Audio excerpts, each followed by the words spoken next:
श्री शिवाय नमस्तुभ्यम। वैशाख माह का सोमवार, साथ में तीज और चतुर्थी का संगम। ये विशेष दिन गुरु जी, पंडित जी, पद्मेश्वर जी द्वारा बताए गए अगर विशेष उपाय में से कोई एक उपाय भी कर लेते तो जीवन आपका सफल हो जाता है। यानी कि आपके जीवन की जो भी मनोकामना है, जो भी कार्य है, जो अभी तक अधूरा है, पूरा नहीं हुआ है, तो कार्य की पूर्ति के लिए, मनोकामना पूर्ति के लिए, संतान प्राप्ति के लिए, पुत्र प्राप्ति के लिए, मंगल विवाह के लिए, रोगों से मुक्ति पाने के लिए मात्र 2 से 3 दिन के अंदर फायदा मिल जाएगा आपको। ऐसे उपाय जो गुरु जी द्वारा बताए गए, जो कि सोमवार के दिन आप कर सकते हो। तो चलिए वीडियो शुरुआत करते हैं। तो स्वागत है मोदिती ऑफिशियल चैनल पर। अगर आप लोगों ने अभी तक चैनल को सब्सक्राइब नहीं कर रखा है तो प्लीज चैनल को सब्सक्राइब कीजिएगा और कमेंट में श्री शिवाय नमस्तुभ्यम हर हर महादेव अवश्य लिखिएगा। पहला उपाय बहुत ही विशेष और स्पेशल उपाय है। गुरुजी ने कहा है, अगर आपको लग रहा है कि आपका ये कार्य अधूरा हो रहा है, ये कार्य पूरा नहीं हो पा रहा है, इधर उधर भटक रहे हो, कुछ समझ नहीं पड़ रहा है कि ये कार्य हमारा होगा कि नहीं होगा, बहुत परेशान से हो गए, कुछ समझ नहीं पड़ रहा है, तो 2 से 3 दिन के अंदर आपको फायदा देखने को मिल जाएगा। आपको वो मनोकामना 2 से 3 दिन के अंदर पूरी होती हुई देखने को मिल जाएगी। तो आपको लेना है 1 दुर्बा और 1 कनेर का पुष्प। हाँ जी, 1 दुर्बा और 1 कनेर का पुष्प आपको लेना है और 1 लोटा जल लेना है। महादेव के शिवालय जाना है। शिवालय पहुंचकर सबसे पहले महादेव के शिवलिंग पर आपको दुर्बा और कनेर का पुष्प समर्पित करना है। आपका जो मुख्य आपको उत्तर दिशा की ओर रखना रहेगा। जी हाँ, और आपको दुर्बा और 1 कनेर का पुष्प महादेव के शिवलिंग पर समर्पित करना है। फिर उसके बाद आपको कुंदकेश्वर महादेव का नाम लेकर 1 लोटा जल महादेव के शिवलिंग पर धीरे धीरे धीरे उसी कनेर के पुष्प के ऊपर, उसी दुर्बा के ऊपर आपको चढ़ाना शुरुआत कर देना है। जो भी मनोकामना है महादेव से कहते जाओ, श्री शिवाय नमस्तुभ्यम बोलते जाओ, जल चढ़ाना शुरुआत करते जाओ। बहुत ही विशेष सरलता उपाय है। मात्र 2 से 3 दिन के अंदर आपको फायदा देखने को मिलेगा और इस उपाय को इस दिन करोगे तो अधिक लाभ होगा भी, क्योंकि अक्षय तृतीया भी है, चतुर्थी भी है और सोमवार भी है। दूसरा उपाय, अगर आप अमावस्या पर चूक गए हैं, अक्षय तृतीया यानी 19 तारीख को नहीं कर पाए, तो 1 दिन और है आपके पास, जो कि सोमवार का दिन है, क्योंकि इस दिन भी आधे दिन तृतीया भी है, चतुर्थी भी है, सोमवार भी है। तो आपकी धन संपदा विभव में, आपके जीवन में कभी कमी ना हो, धन संपदा बढ़ती रहे, पैसों की तंगी नहीं हो, तो एक सरल सा उपाय इस दिन आप कर लीजिएगा। जी हाँ, देखिए गुरुजी ने बताया है सत्तू। जी हाँ, जो आपको मार्केट में रेडीमेड आसानी से मिल जाएगा। आपको लेना है सत्तू। ये सत्तू अगर आप अक्षय तृतीया के दिन महादेव के शिवलिंग पर समर्पित कर देते हैं, जी हाँ, केवल समर्पित ही करना है, तो आपके जीवन में कभी आपको पैसों की तंगी देखने को नहीं मिलेगी। धन संपदा विभव की बढ़ोतरी होगी। तो बहुत सरल सा उपाय है धन संपदा वृद्धि के लिए, जो कि आप इस अक्षय तृतीया, चतुर्थी और सोमवार पर कर सकते हैं। तीसरा उपाय बहुत खास और विशेष होने वाला है, क्योंकि यह उपाय ऐसा है कि जीवन में अगर सब कुछ हार से गए हो, कुछ भी आपके पास नहीं है, कुछ भी नहीं है, बहुत प्रयास कर रहे हो हर चीज को पाने के लिए, पर वो चीज नहीं मिल पा रही है, बहुत थक गए हो, हताश से हो गए हो, महादेव से कहकर भी थक गए हो, वो बाबा नहीं सुन रहे हैं। जी हाँ, तो अब बाबा को मनाने के लिए आप इस सरल से उपाय को करो। इस उपाय को करने से बाबा सुनते ही सुनते हैं, यानी आपके दिल की बात महादेव तक पहुंच ही जाती है और बाबा तक पहुंचेगी तो बाबा अवश्य आपकी मनोकामना पूरी करेंगे। तो करना क्या है आपको लेना है 2 लोटे जल।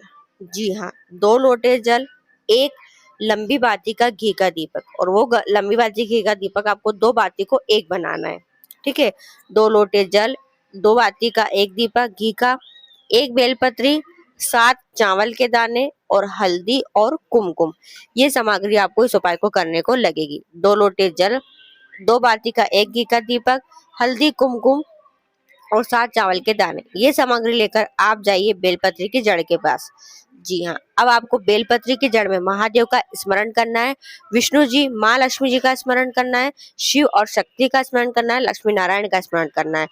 यह उपाय ऐसा है कि स्वयं लक्ष्मी माता ने विष्णु जी को प्राप्त करने के लिए, महादेव को प्राप्त करने के लिए, यानी कि विष्णु जी को प्राप्त करने के लिए महादेव की आराधना करके, साधना करके विष्णु जी को प्राप्त किया था, वो यह उपाय। तो इस सरल से उपाय को आप भी करके देखो, और यह उपाय चतुर्थी, तीज और साथ में अक्षय तृतीया और वैशाख का सोमवार है, तो यह उपाय आपका असफल हो ही नहीं सकता है। तो करेंगे क्या, ये सामग्री लेकर आप जाएंगे बेलपत्री की जड़ के पास। आप ध्यान सुनिएगा, बेलपत्री की जड़ में सबसे पहले आपको 2 लोटे जल ले, एक सीधे हाथ तरफ, एक उल्टे हाथ तरफ जल कलश रख लेना, घी का दीपक प्रज्वलित करना, दोनों लोटे के जल को उठाकर बेलपत्री की जड़ में चढ़ाना शुरुआत करना। बेलपत्री की जड़ में शुरुआत करते हुए थोड़ा थोड़ा जल दोनों कलश में बचा भी लेना। ठीक है। दोनों हाथ से जल समर्पित करना है, थोड़ा थोड़ा जल आपको बचा लेना है। और फिर उसके बाद बेलपत्री की जड़ में आपको 7 चावल के दाने, हल्दी और कुमकुम भी समर्पित कर देना है, एक एक बिंदी लगा देना। अगर बेलपत्र आपके पास है तो बेलपत्र की जो पत्ती अगर आपको दिख रही है तो उसके ऊपर लगा दे, ये बेलपत्र की जड़ में आप समर्पित कर दीजिएगा। जी, दूध दही ये सामग्री समर्पित नहीं करना है, इस बात का विशेष ध्यान रखिएगा। ठीक है। फिर आपको करना है क्या है, 7 चावल के दाने महादेव से प्राप्त कर लेना है।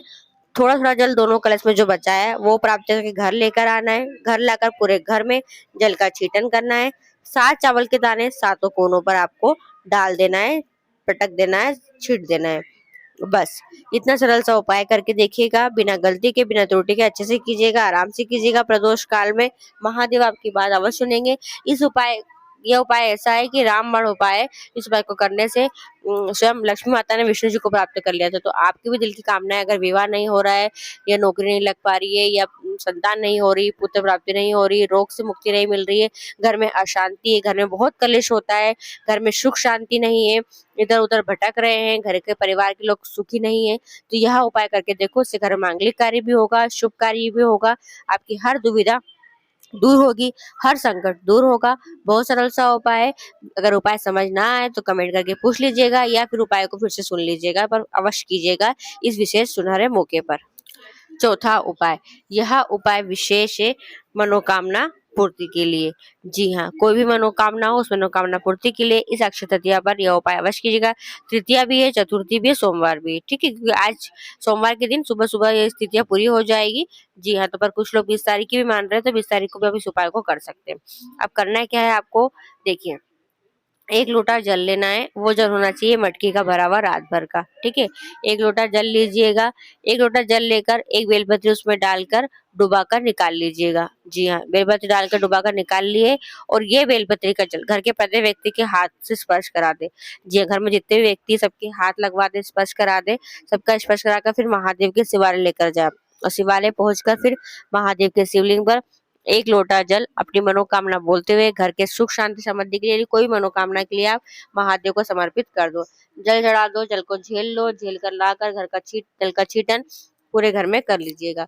बहुत ही विशेष उपाय है जो कि वैशाख माह का है। अगर आपने अभी तक नहीं किया है तो कर लो, क्योंकि बार बार मौका नहीं मिलता है, साल में एक ही बार मौका मिलता है इन उपाय को करने का। अगर अभी तक नहीं किया है तो इस उपाय को आप कर लीजिएगा। 5वां उपाय, अगर यह उपाय है संतान प्राप्ति के लिए, जिनको संतान की प्राप्ति नहीं हो रही है, पुत्र की प्राप्ति नहीं हो रही है, वंश की वृद्धि नहीं हो रही, विवाह को कई बार सोच चुके हैं, कई डॉक्टर इलाज भी करा लिया है, कई जगह दिखा लिया है, पूछा लिया है, पर संतान नहीं हो रही है, गर्भ नहीं धारण कर पा रहे हैं, तो गर्भ धारण करने के लिए आपको यह उपाय करना है। वैशाख के माह में ही यह उपाय किया जाता है।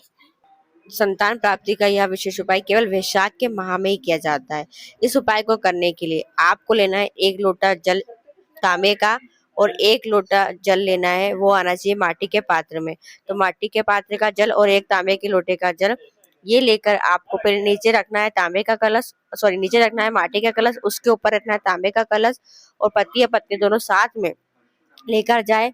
कहाँ पर, वट वृक्ष के पास। जी हाँ, वट वृक्ष के नीचे जो भी शिवलिंग विराजमान हो, जी हाँ, जो भी शिवलिंग विराजमान हो, पत्थर की, पाषाण की या फिर सीमेंट की, जो भी शिवलिंग विराजमान हो, उस शिवलिंग के ऊपर पति पत्नी दोनों को एक साथ उन 2 लोटे से जल समर्पित करना है महादेव के शिवलिंग के ऊपर। जब जल समर्पित करोगे तब आपको दक्ष प्रजापति, माँ विरणी और माँ प्रसूति, ये 3 नाम लेना है। जी हाँ, दक्ष प्रजापति, माँ विरणी और प्रसूति, इन 3 नाम लेकर तांबे के लोटे का जल और माटी के पात्र का जल महादेव के शिवलिंग पर दोनों एक ही साथ एक ही धारा में महादेव के शिवलिंग पर जल को समर्पित करना है। जल चढ़ाने के बाद थोड़ा जल जो बचेगा उस जल का आचमन, जी हाँ, उस जल का आचमन पति और पत्नी दोनों को वट वृक्ष के नीचे ही जल का पान कर लेना। जल पीते समय भी दक्ष प्रजापति, माँ विरणी, माँ प्रसूति का स्मरण करके जल का पान करना है। यह उपाय केवल वैशाख के माह में किया जाता है संतान प्राप्ति के लिए। तो वैशाख माह की सोमवार, वैशाख माह की तीज, वैशाख माह की चतुर्थी के संगम पर इस सरल से उपाय को संतान प्राप्ति के लिए, पुत्र प्राप्ति के लिए, वंश वृद्धि के लिए अवश्य कीजिएगा।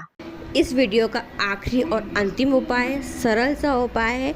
जी हाँ, गुरुजी ने कहा है कि वैशाख माह का सोमवार और साथ में तीज चतुर्थी दोनों है, एक विशेष सा उपाय आपके जीवन में 4 चाँद लगा देगा। जी हाँ, यानी कि हर कार्य में आपको सफलता निश्चित ही मिलेगी मिलेगी। तो करना क्या है आपको, केवल आपको एक घी का दीपक, जी हाँ, एक घी का दीपक बेलपत्री की जड़ में अवश्य प्रज्वलित करना है। जी हाँ, बेलपत्री का वृक्ष ना हो तो महादेव के शिवालय में कर लें, शिवालय ना हो, आपके घर के पास दूर हो तो फिर पीपल का पेड़ में, या पीपल का पेड़ ना हो तो आंवले के पेड़ में आप घी का दीपक प्रज्वलित कर सकते हैं। केवल एक दीपक गोल बाती का या लंबी बाती का अपनी सुविधा के अनुसार आप अवश्य प्रज्वलित कीजिएगा। ये विशेष उपाय है जो आप सोमवार को कर सकते हैं। वीडियो पसंद आती है, आपके लिए उपयोगी रहती है तो वीडियो को और लोगों तक जरूर शेयर कीजिएगा। श्री शिवाय नमस्तुभ्यम। हर हर महादेव।